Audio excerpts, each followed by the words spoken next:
الحمدللہ رب العالمین الرحمن الرحیم مالک یوم الدین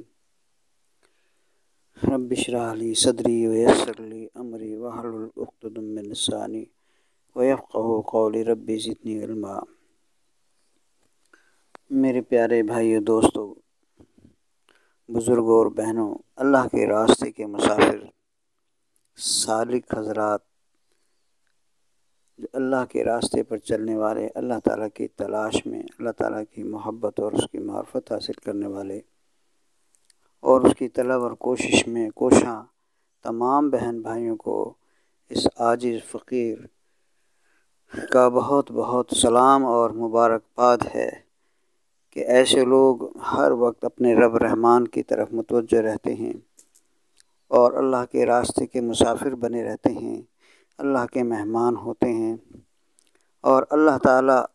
ایسے حضرات، مبارک حضرات کا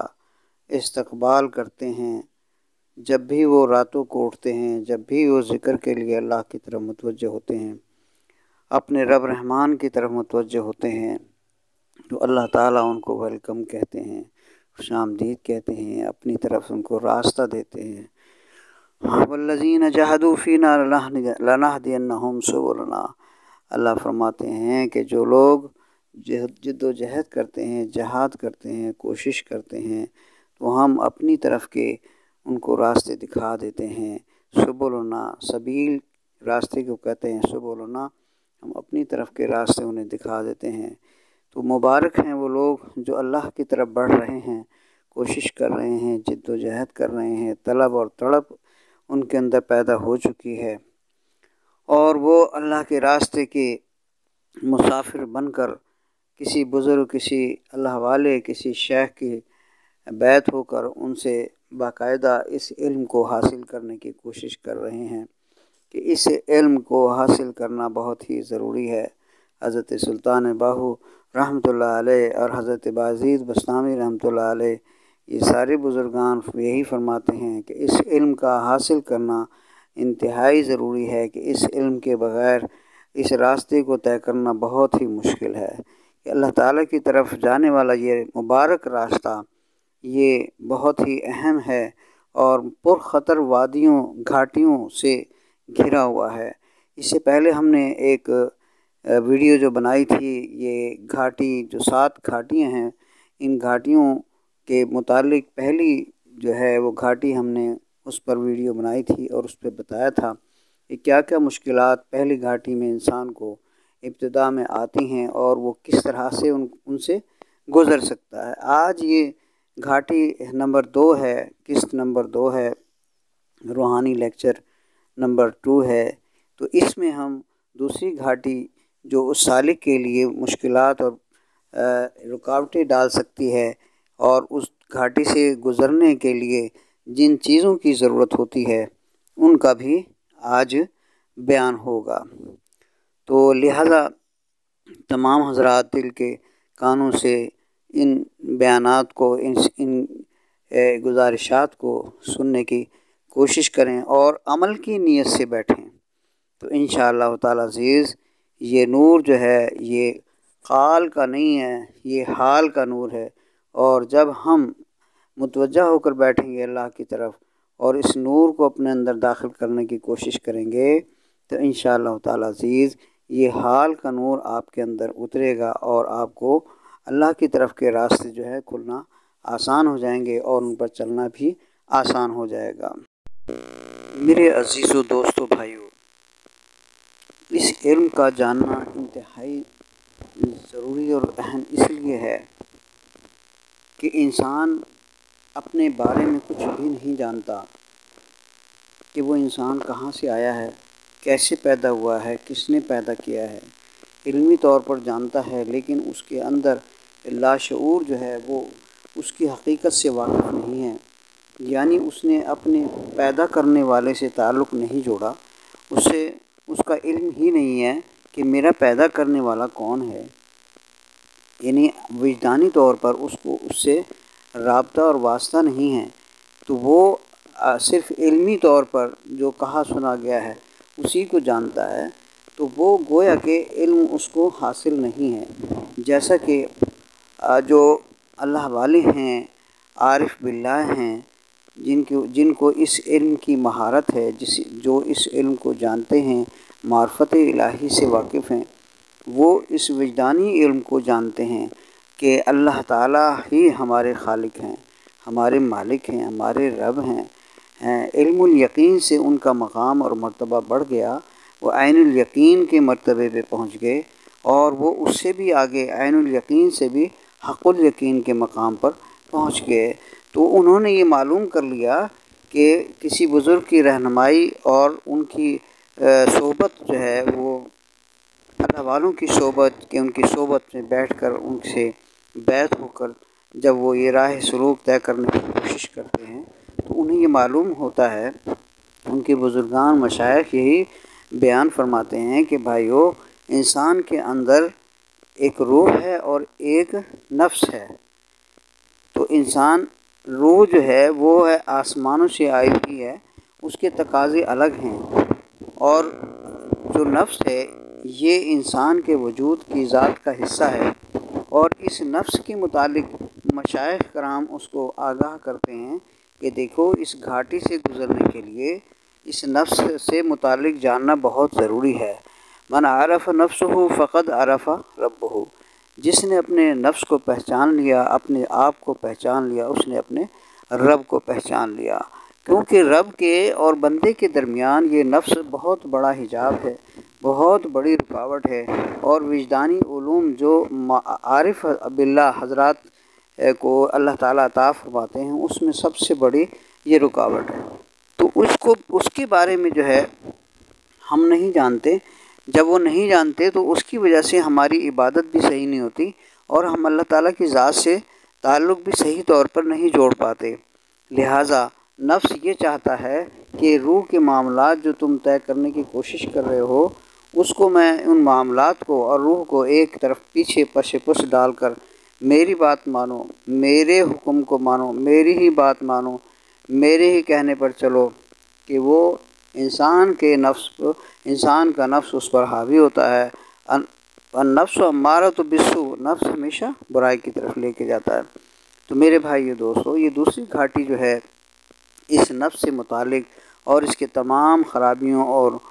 جتنی بھی رکاوٹیں ہیں اس سے متعلق ہے، اور روح جو انسان کے اندر حقیقت جو اللہ تعالیٰ کی طرف سے ایک نور ہے، اور بہت بڑے علوم اور معارف اس کے اندر اللہ تعالیٰ نے اپنے اسماء مبارکہ کے اس میں ڈالے ہیں،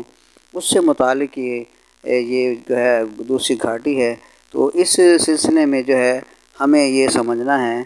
کہ اس کی جو برائیاں ہیں نفس کی، وہ کیا کیا ہیں۔ نفس سب سے پہلے تو انسان آرام طلب ہوتا ہے، کہ انسان کو وہ کوشش کرتا ہے اس کا نفس کے اسے جو ہے مشقت نہ اٹھانی پڑے۔ عبادت کے لیے ٹائم نکالنا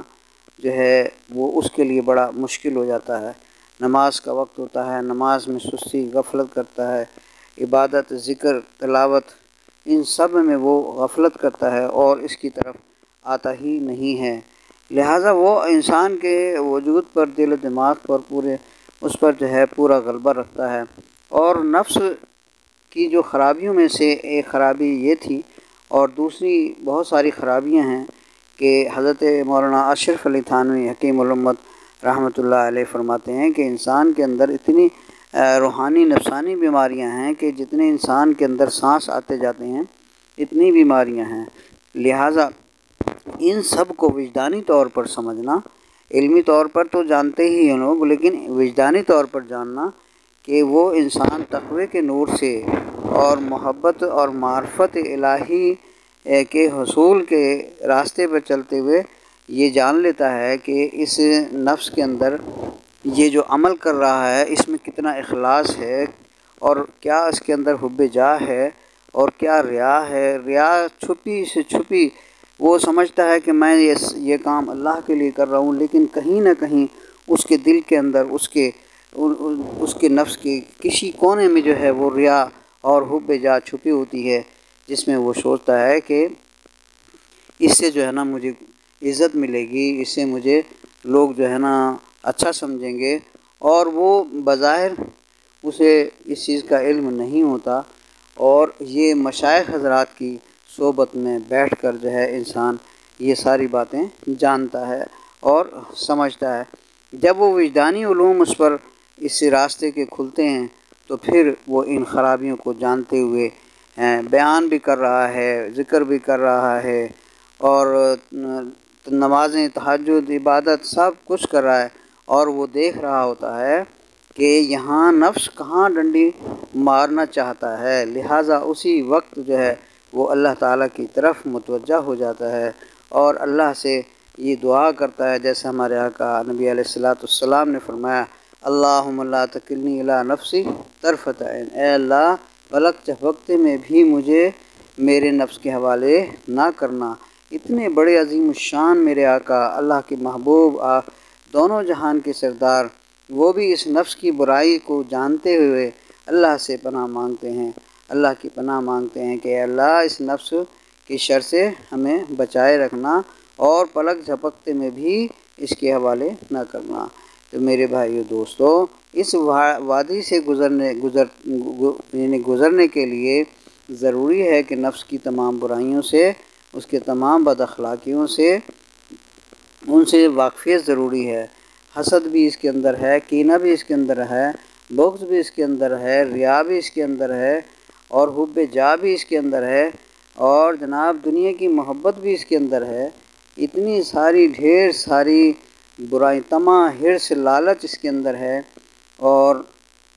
جتنی برائیاں انسان کے اندر ہیں وہ ساری، یعنی شہوت پرستی بھی اس کے اندر ہے، اور آرام طلبی، غفلت، کاہلی اور سستی بھی اس کے اندر ہے۔ ان ساری کی ساری برائیوں کو وہ پہلے گھاٹی میں علمی طور پر اس کی بات کی گئی تھی، اب یہ دوسری گھاٹی میں وجدانی طور پر اس پر یہ راستے کھلنا شروع ہو جاتی ہیں۔ اللہ والوں کی صحبت اور دعا اور توجہ سے جب وہ ذکر کرتا ہے تو یہ معاملات اس کے سامنے کھلتے ہیں، اور اللہ تعالیٰ اس کو ریاض سے بچا لیتے ہیں، اور اللہ تعالیٰ اس کو تکبر سے بچا لیتے ہیں، اور وہ یعنی حسد سے بچ جاتا ہے، ریا سے بچ جاتا ہے، کینہ، حسد، بغض سے بچ جاتا ہے۔ جتنی بھی برائیاں ہیں ان سب سے وہ بچنے کے لیے اللہ تعالیٰ اس کو توفیق عطا فرما دیتے ہیں، اور عافیت سے، سلامتی سے اللہ تعالیٰ اس گھاٹی سے اس کو گزار دیتے ہیں۔ اور جب وہ اس گھاٹی سے گزرتا ہے تو پھر روح جو ہے وہ اس کو دعا دیتی ہے اس انسان کو، جس طرح سے نماز جو ہے جب انسان پڑھتا ہے، نماز پڑھتے ہوئے جاتے ہوئے جب آسمان کی طرف اٹھتی ہے، اگر اچھی نماز پڑھی ہے تو وہ دعا دیتی ہوئی جاتی ہے، تیرا بھلا ہو، تو نے بہت اچھا کیا، بہت اچھے طریقے سے مجھے ادا کیا، اور اللہ کے حضور میں پہنچ کر اس کے لیے دعا کرتی ہے، اور جاتے ہوئے بھی دعا کرتی ہے۔ میرے بھائیو دوستو، اسی طرح سے روح انسان کی اس انسان سے بڑی خوش ہوتی ہے کہ میرے دشمن، اللہ کے دشمن، ان سے تو نے جو ہے نا اپنی ان کی دشمنی اس کے بارے میں جانا اور ان سے بچنے کی کوشش کی، اور میرے لیے عافیت اور سلامتی کا دروازہ کھول دیا، تاکہ میں اگلی گھاٹیاں جو ہے وہ طے کرتے ہوئے اللہ تعالیٰ کے حضور میں پہنچ جاؤں۔ عالم ناسوت کی اس دروازے سے نکلنے کے لیے انسان کا اپنے آپ سے جاننا، اپنے آپ کو جاننا، اپنے آپ کو پہچاننا، اور اللہ کی ذکر اور عبادات کے ذریعے سے اللہ تعالیٰ کی ذات عالی کی طرف بڑھنا، یہ انتہائی اللہ کی رحمت اور شفقت ہے کہ اللہ تعالیٰ اس کو اس راستے کی منزلیں آسان کر دیتے ہیں، اور اس گھاٹی سے وہ عافیت و سلامتی سے گزر جاتا ہے۔ لیکن اللہ کے محبوب عارفین کاملین جو مشائخ کرام ہیں، اپنے مرشد کی صحبت اور ان کی دعا اور توجہ سے یہ وہ گھاٹی جو ہے وہ عبور ہو جاتی ہے، اور اگلی منازل جو ہیں وہ اس انسان کو نصیب ہو جاتی ہیں، اگلی گھاٹیوں کو طے کرنا اس کے لیے آسان ہو جاتا ہے۔ وَمَا عَلَيْنَا إِلَّا الْبَلَاغُ الْمُبِينُ۔ اللہ تعالیٰ ہم سب کو کہنے سننے پر، کہنے والا بھی محتاج، سننے والے بھی محتاج، اللہ تعالیٰ ہم سب کو اپنی محبت اور معرفت عطا فرمائیں، اور ان پرخطر گھاٹیوں سے صحیح سلامت گزارتے ہوئے ہمیں اپنے حضور میں پہنچا دیں کہ حقیقت میں انسان دنیا میں رہتا ہے، بظاہر دنیا میں رہتا ہے، لیکن اس کی منزل یہ نہیں ہوتی، اس کا جسم جو ہے وہ یہاں ہوتا ہے، اور عارف کامل کی روح جو ہے وہ ہمیشہ اللہ کے حضور میں حاضر باش رہتی ہے، حضور قلب حاصل رہتا ہے، اللہ تعالیٰ کی ذات عالی کا مشاہدہ مبارک حاصل ہوتا ہے۔ اور یہ ساری چیزیں جب حاصل ہوتی ہیں کہ جب اللہ تعالیٰ جس طرح سے حضرت امام غزالی رحمۃ اللہ علیہ نے انسانوں کے لیے، انسانوں کے سلوک کو طے کرنے کے لیے اس گھاٹیوں سے گزرنا انتہائی ضروری ہے۔ جب ان گھاٹیوں سے گزرتا ہے تو عافیت و سلامتی کے میدان میں پہنچتا ہے اور اللہ کے حضور میں حاضر باشی اس کو اللہ تعالیٰ نصیب فرماتے ہیں اور صلاۃ دائمون کا مقام حاصل ہو جاتا ہے۔